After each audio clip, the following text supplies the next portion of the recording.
लोकसभा चुनाव से पहले ईवीएम को लेकर एक बार फिर विपक्ष सवाल खड़ा कर रहा है। इसी बीच इंडिया गठबंधन का हाल ही में हिस्सा बने लोकदल ने ईवीएम के साथ बीजेपी पर जमकर निशाना साधा। लोकदल के राष्ट्रीय अध्यक्ष सुनील सिंह चौधरी ने कहा कि बीजेपी सिर्फ ईवीएम के बल पर 350 से ज्यादा सीटें जीतती है। अगर ईवीएम ना हो तो बीजेपी 100 सीटों में ही सिमट जाएगी। उन्होंने चुनाव आयोग से मांग करते हुए कहा कि ईवीएम के साथ वीवीपैट की पर्चियों को भी गिना जाए। यही विपक्ष, इंडिया गठबंधन, देश और जनता की मांग है। सुनील सिंह चौधरी ने आगे कहा कि आज लोकतंत्र खतरे में है। सुनने में आ रहा है कि ये देश का आखिरी चुनाव हो। सरकार ने ऐसे नियम बनाए कि चुनाव आयोग में सरकार ही नियुक्ति कर रही है। सरकार ने ऐसे नियम बनाए हैं कि चुनाव आयोग में सरकार ही नियुक्ति कर सकती है। आने वाले समय में नड्डा और अमित शाह ही देश के नए चुनाव आयुक्त होंगे। आंदोलन चला कॉरपोरेट का, अडानी अंबानी सरकार का जो आंदोलन चला, तो उसमें कहीं दिखाई नहीं दिया कि मोदी जी का कहाँ क्या था। तो वो जो आंदोलन चला वो जनता ने देखा है कि किसान 800 से ज़्यादा शहीद हुए, उस आंदोलन में देखा है। लेकिन आज आपके माध्यम से हम ये कहना चाहेंगे कि आज इस देश के लोकतंत्र बचाने का चुनाव है और इस चुनाव में हर आदमी की जिम्मेदारी बनती है। और हमारी मांग कोई बहुत गलत नहीं है। हम उन वीवीपैट की, ईवीएम की पर्चियों को गिनने की बात कर रहे हैं जो गिनना चाहिए लोकतंत्र के हित में। अगर निष्पक्ष चुनाव के लिए इसको गिना जाए, सारे विपक्ष की मांग है। तमिलनाडु के स्टालिन उठा रहे हैं, कश्मीर के फारूक अब्दुल्ला साहब उठा रहे हैं, पूरे झारखंड के उठा रहे हैं, उत्तर प्रदेश के उठा रहे हैं, पूरे देश के नेता उठा रहे हैं। तो इसको गिनने में कोई परेशानी है? कोई इसमें क्या परेशानी की बात है? देश की जनता चाह रही है तो इसको उठाने में कोई परेशानी है? कई लोग कह रहे हैं कि आखिरी चुनाव हो सकता है लोकतंत्र बचाने का, क्योंकि लोकतंत्र भारी खतरे में है। आज देश में जो हालात है, संवैधानिक संस्थाएं खतरे में हैं।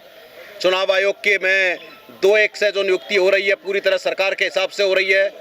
चीफ जस्टिस को जो रखना चाहिए था, सरकार ने 140 सांसदों को संसद के बाहर फेंककर ऐसा नियम बनाया कि सरकार जिसको चाहेगी वो चुनाव आयोग बनाएगी।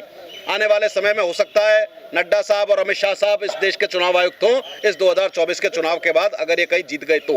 अरे 350 सीटों को मैनिपुलेट करने की जो भाजपा की कोशिश है, 25% वोट तो जीती ले लेते हैं, 10-5% वोट इनके प्रत्याशियों को मिल ही जाता है, राम के नाम पे या जिस भी नाम पर। तो कुल मिलाकर ये देश की 350 से ज्यादा सीट सिर्फ ईवीएम के दम पर जीतने की कोशिश कर रहे हैं, जनता की ताकत के दम पर। तो ये चुनाव बुरी तरह हारेंगे अगर जनता की वीवीपैट की पर्चियां गिनी जाएंगी। तो आज पूरा इंडिया गठबंधन और लोकदल भी ये मांग करता है कि हम देश के ईवीएम से हमें कोई शिकायत नहीं है। ईवीएम को आप रखिए, इस्तेमाल करिए, हमें कोई शिकायत नहीं है। हमें शिकायत है कि आप जो गिन रहे हैं वो मैनिपुलेट हो चुका है, उसको मत गिनिए। आप वीवीपैट की उन पर्चियों को गिनिए जो आपको ड्रॉप बॉक्स में गिरी गई हैं, वो जो वोट डालने जाए उसको दी जाए और उसको गिन के आप सही वोट की जानकारी दे दीजिए। आज हम गारंटी लेते हैं कि 350 सीट तो छोड़िए, अगर Bharatiya Janata party 100 seat EVM की पर्चियां गिनने से आ जाए तो मोदी जी देश के बड़े नेता हम मान लेंगे, अगर 100 सीट भी जीत जाए। सिर्फ वीवीपैट की चुनाव का जो मुद्दा है वो वीवीपैट की पर्चियां गिनने का है, एक निष्पक्ष चुनाव का है जिसकी हम मांग कर रहे हैं। हम ये नहीं कह रहे कि आप क्या करिए, आप किसी को भी वोट दीजिए, जनता स्वतंत्र वोट दे रही है, लेकिन आप सही पर्चियों को तो कम से कम गिनिए। तो आज मुद्दा इस देश में सबसे बड़ा, लोकतंत्र में सबसे बड़ा जो खतरा है वो ईवीएम से है, जो पर्चियां नहीं गिनी जा रही उससे है। तो लोकदल की मांग है, इंडिया गठबंधन के सभी दलों की मांग है कि वीवीपैट की पर्चियां गिनी जाए ताकि चुनाव आयोग को हम निष्पक्ष मान सकें। वरना जिस तरह चुनाव आयोग में नियुक्ति हो रही है, जिस तरह से अगर इस मांग को नजरअंदाज किया जाएगा तो देश के सामने है कि देश में सही निष्पक्ष चुनाव नहीं हो रहा। ये देश का चुनाव नहीं है, ये वही रशिया की तरह चुनाव हो रहा है कि जहां पे हर चुनाव मैनिपुलेट होकर और रिजल्ट कुछ और आएगा। तो आज इस देश की मांग है, इस देश की जनता की मांग है, इस देश के विपक्ष की मांग है। इस निष्पक्ष चुनाव के लिए लोकदल ये कहता है कि ईवीएम की वीवीपैट की पर्चियां गिनी जाएं ताकि देश के सामने सही आए, अन्यथा इस देश का चुनाव निष्पक्ष नहीं है।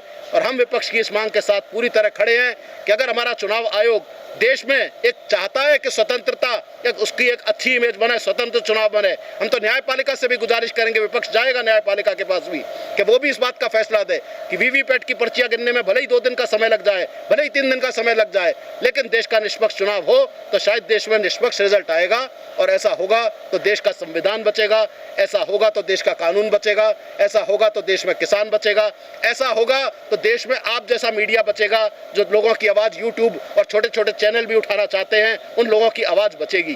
वरना आने वाले समय में मीडिया भी स्वतंत्र नहीं है। यूट्यूब पे भी लगाने के लिए ब्रॉडकास्टिंग बिल तैयार है। इस देश में बड़े चैनल गोदी मीडिया बनाया गया, लेकिन छोटे मीडिया को भी बर्बाद कर दिया जाएगा आने वाले समय में। संवैधानिक संस्थाएं पहले ही खत्म हो चुकी हैं। ईडी, सीबीआई सब इनकी शक्ति है। और आज इस देश में जब चुनाव आयोग नहीं बचेगा, न्यायपालिका जो थोड़ा बहुत काम कर रही है उस पर भी अगर पूरी की पूरी तरह सब कुछ जब्त हो जाएगा तो न्यायपालिका भी अपना स्वतंत्र रूप से काम नहीं कर पाएगी। कई बार जजों ने कहा कि हम स्वतंत्र नहीं हैं। आपने देखा कई बार जब जजों ने भी मीटिंग करी तो कहीं ना कहीं उनके काम में भी हस्तक्षेप होता है।